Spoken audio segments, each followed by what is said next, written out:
الله الخلافة وعد الله والبشرى رسول الله لا إله إلا الله لا إله إلا الله محمد رسول الله محمد رسول الله الخلافة وعد الله الخلافة وعد الله والبشرى رسول الله وبشرى رسول الله تكبير الله أكبر تكبير الله أكبر تكبير Allahu Akbar. Saudara-saudara sekalian, sekali lagi kami sebagai panitia mengingatkan kepada antum semua agar tetap semangat berdiri tegak di sini.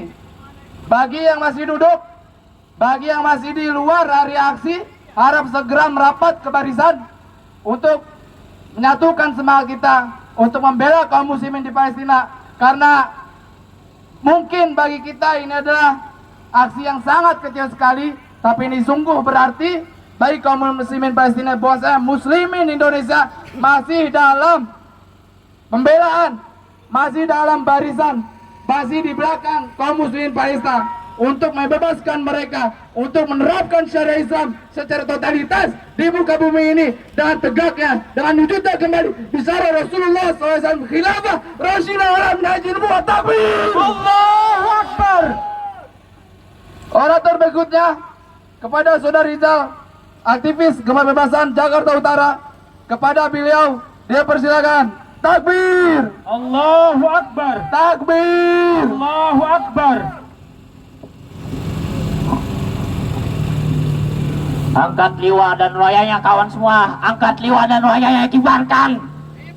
Kibarkan liwa dan royanya kawan-kawan semua. Kibarkan. Bismillahirrahmanirrahim. Assalamualaikum warahmatullahi wabarakatuh. Waalaikumsalam warahmatullahi wabarakatuh. Alhamdulillah wa kafa. Salatu wassalamu ala Rasulillahil Mustafa wa ala alihi wa sahbihi wa man wafa. Alhamdulillah, teman-teman sekalian, kawan-kawan sekalian, para pelajar, para santri, segenap kaum muslimin, segenap para aparatur pemerintah yang dirahmati Allah Subhanahu wa taala. Pada sore hari ini, berdirinya kita di sini, hadirnya kita di sini, sama-sama berkumpul untuk sama-sama menjalankan sebuah aksi demo dalam bentuk kegelisahan kita, keresahan kita terhadap saudara-saudara kita di Palestina yang ditindas. Kawan-kawan sekalian, perlu untuk kita ketahui bahwasannya hari-hari ini kita bisa menyaksikan, kita bisa melihat bagaimana pembantaian, kebrutalan, kebiadaban bangsa Yahudi Zionis yang telah menghancurkan, membunuh saudara-saudara kita di Palestina dengan tanpa terberi, dengan tanpa peri kemanusiaan. Mereka menghabisi saudara-saudara kita yang ada di sana.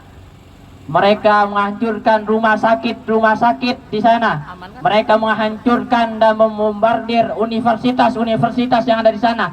Bahkan mereka juga menjegal dari yang namanya pengiriman makanan dan obat-obatan kepada saudara-saudara kita di sana. Sangat biadab. Biadabkah kawan-kawan? Zionis bukan kawan-kawan? Zionis. Dan perlu kita ketahui juga bahwasannya perampasan, penjajahan yang digencarkan oleh Zionis Yahudi itu bukanlah tragedi, bukanlah konflik yang muncul hari-harian ini, tetapi itu merupakan konflik yang sudah terjadi lebih dari 75 tahun. Bayangkan saudara-saudara. Bisa kita ketahui bersama juga, Palestina, tanahnya kaum muslimin, tanah yang Allah berkahi, tanahnya peninggalan para nabi, tanahnya yang di sana ada Masjidil Aqsa, kiblat pertama kaum muslimin, kemudian direbut, diambil secara paksa oleh Zionis. Terima gak kawan-kawan? Tidak. Terima gak kawan-kawan? Tidak. Oleh karena itu, tanah Palestina ini sungguh sudah termakluk tanah yang telah diberkahi oleh Allah Subhanahu wa taala. Sebagaimana Allah katakan dalam surah ke-17 ayat 1 sebelah kiri paling atas. A'udzubillahi minasyaitonir rajim. Bismillahirrahmanirrahim. Subhanalladzi asra bi'abdihi lailan minal masjidil harami ilal masjidil aqsa alladzi barakna haulahu linuriyahu min ayatina innahu huwas samiul basir. Yang artinya, Maha suci Allah yang telah memperjalankan hambanya dari Masjidil Haram, minal Masjidil Haram ilal Masjidil Aqsa, sampai ke Masjidil Aqsa, alladzi barakna haulahu, yang Allah, yang kami berkahi di sekitarnya, linuriyahu min ayatina, semata-mata untuk menunjukkan akan kekuasaan tanda-tanda Allah. Innahu huwas samiul basir, sungguhnya Allah Maha mendengar dan Maha mengetahui. Kawan-kawan sekalian, Zionis Yahudi ini tentu pantas untuk kita katakan sebagai penjajah, pantas untuk kita katakan sebagai perampas. Setidaknya ada 3 alasan yang menjadi dasar kita kenapa kita mengatakan bahwasannya Zionis itu sebagai penjajah dan bahwasannya tanah Palestina adalah tanah milik kaum muslimin. Yang pertama, bahwasannya tanah Palestina adalah tanah kharijiyah, tanah yang didapatkan oleh kaum muslimin melalui perjuangan jiwa dan darah mereka.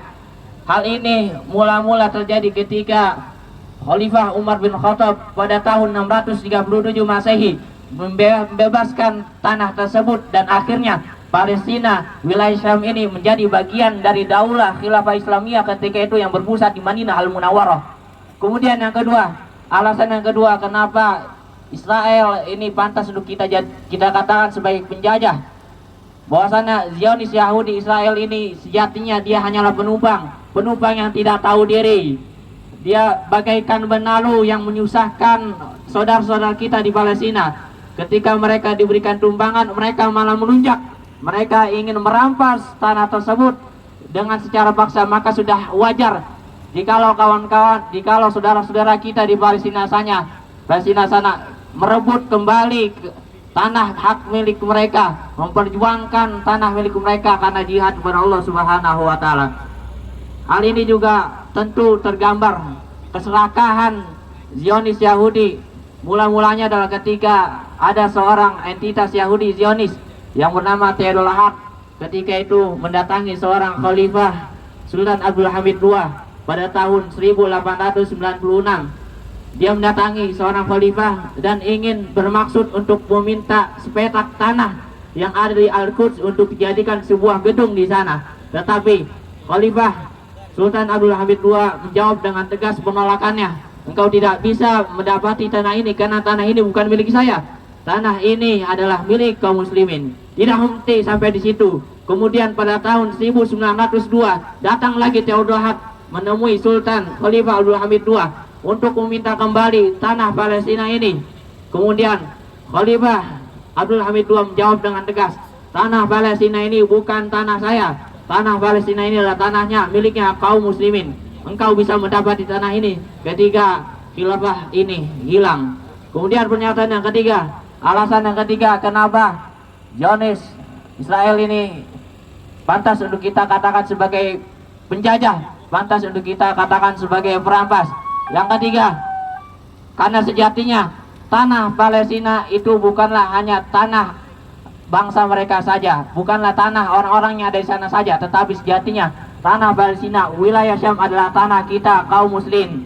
Oleh karena itu, terima gak tanah kita sebagai kaum muslimin, tanah kita itu direbut oleh bangsa Yahudi? Terima gak? Tidak. Terima gak tanah kita kaum muslimin dirampas oleh entitas Yahudi? Tidak. Oleh karena itu, penting sekali adanya persatuan, penting sekali adanya seorang khalifah yang kemudian melindungi umatnya, seorang khalifah yang kemudian melindungi pasukannya, orang khalifah yang kemudian menjaga kita dari belakang. Dan penting sekali adanya sebuah institusi yang kemudian menjadi wadah supaya permasalahan Palestina, permasalahan saudara-saudara kita yang ada di sana ini bisa cepat selesaikan. Mungkin sekian yang saya sampaikan. Assalamualaikum warahmatullahi wabarakatuh.